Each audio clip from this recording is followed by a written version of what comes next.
Les aventures de Talia, épisode 35.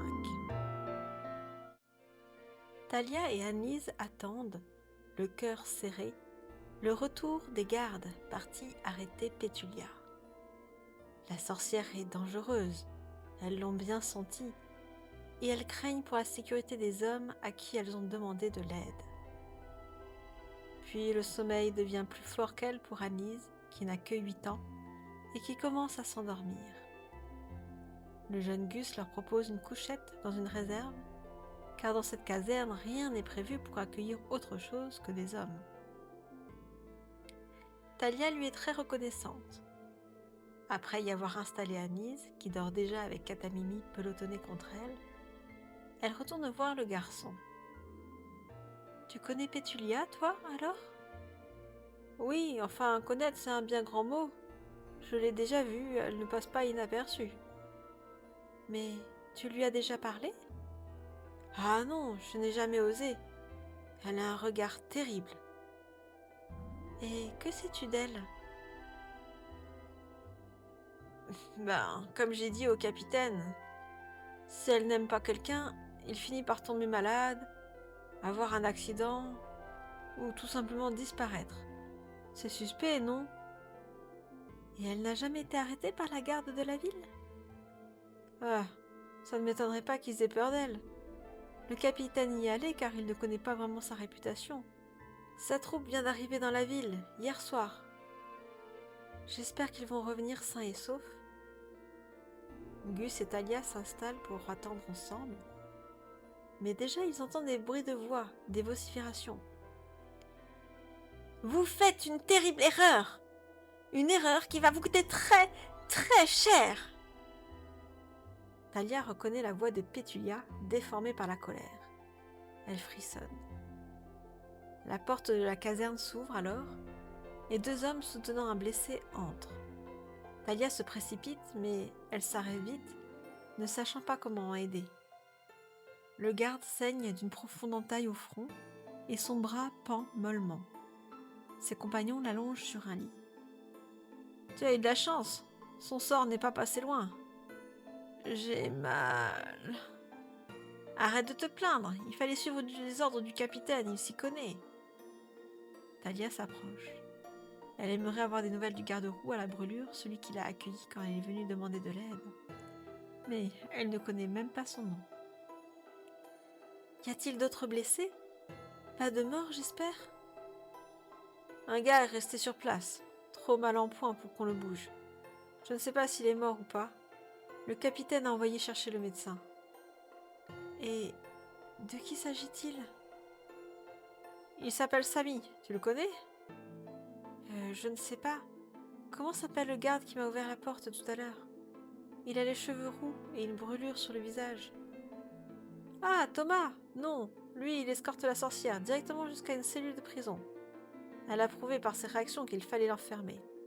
Elle nous a attaqués en lançant des fioles de gaz empoisonné.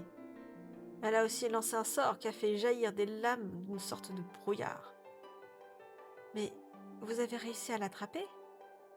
Oui, non sans mal. Il fallait lui immobiliser les bras. Je suis tellement soulagée que vous ayez réussi. Talia hésite à aller se coucher avant que le capitaine et Thomas ne reviennent, mais il est tard et ses yeux se ferment. Elle se dirige alors vers la réserve pour rejoindre Anise. Les cris de Pétulia se sont tus. On aurait presque pu la surnommer Vocifera, se dit Talia. Le lendemain, un homme manque de trébucher sur les filles endormies en se rendant dans la réserve. « Ah, vous êtes là, vous ? Le capitaine vient de se réveiller. Vous pouvez aller le voir. » Talia se dépêche de se lever. Dans la caserne, il y a déjà de l'animation. La troupe qui allait capturer Pétulia ne se composait que d'une petite partie des gardes présents. Alors, ceux qui n'ont pas combattu donnent à manger aux chevaux et autres montures extraordinaires, nettoient les armes et s'entraînent au combat. Talia se dirige vers le capitaine qui prend son petit déjeuner, composé de pain au seigle, de beurre et de confiture. « Viens, assieds-toi, dit-il à Talia. Ton renseignement nous a été très utile. Il se trouve que cette pétulia a été recherchée dans plusieurs régions du royaume.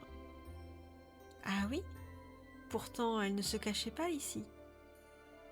Oui, mais elle était tranquille, car personne n'osait rien faire contre elle. Sauf vous. La bonne nouvelle, c'est qu'il y a une récompense pour sa capture, dont une bonne partie te revient. Le capitaine ouvre un coffret présent sur la table. Il contient des barres d'or ainsi que de nombreuses pièces. Tiens, voici l'équivalent de 1000 pièces. Oh, je n'avais jamais vu autant d'argent à la fois. Mais je ne mérite pas tout cela. Le capitaine sourit. Bien sûr, une partie de la récompense revient à mes hommes et je leur distribuerai. Le prix pour capturer Pétulia était très important. Donc, nous partageons. Merci. Merci. Talia est un peu gênée. Elle n'a pas l'impression d'avoir fait quoi que ce soit de spécial pour gagner autant d'argent. Et maintenant, que comptes-tu faire? En fait, je suis à la recherche de ma mère. On nous avait dit qu'elle allait vers le nord, mais nous n'avons que peu d'indices. Tu pourrais questionner les habitants de Parisie, en particulier les marchands de fourrure. Si elle va bien plus au nord, elle doit s'équiper. Bonne idée, je vais enquêter. Talia rejoint alors Anise, qui est en pleine conversation avec Gus. Talia, il existe dans ce village une clinique uniquement pour les animaux. J'aimerais tant la visiter, je n'ai jamais vu de tel endroit.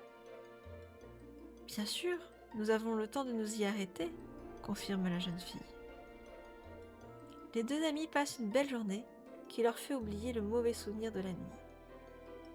Dans la clinique vétérinaire, il y a une petite chambre au grenier dans laquelle elles ont la permission de dormir si Anise donne un coup de main pour le soin des animaux, ce dont elle est absolument ravie. Après une bonne nuit de sommeil, Talia décide de retourner à la caserne, voir si Thomas se porte bien après le combat de la nuit.